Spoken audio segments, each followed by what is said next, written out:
Let us go for few more questions. Actually, some of these questions can be asked in the form of a multiple choice questions with different options being given. 3 or 4 options will be given, out of which the correct option has to be chosen. So this question has been simplified as a fill in the blanks type of a question. So the first question is, we have already answered few questions, few more questions are in this type.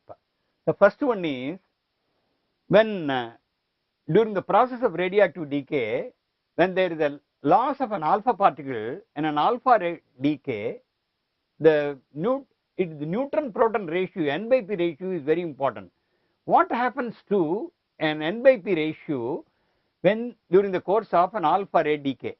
Actually, during the alpha ray decay, what actually happens is the element moves over to 2 positions to the left, because the atomic number decreases by 2 units and the atomic mass decreases by 4 units. Therefore, the neutron proton ratio increases in this case. That is, during the alpha ray decay, the neutron proton ratio increases. Now let us go to the next question. In a beta ray decay means it is only the loss of electrons.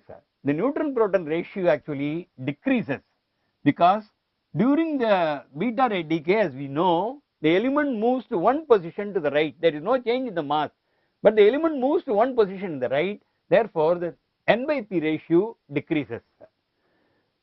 Then the third question in the series, assuming normally, as we know, as we have seen, that as the N by P ratio becomes very high, that is something like about 1.52, and the atomic number of the element is more than 84, the element becomes unstable and turns out to be radioactive.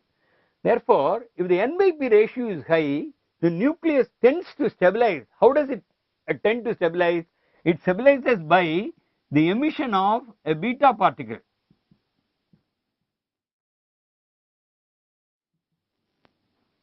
By the emission of a beta particle.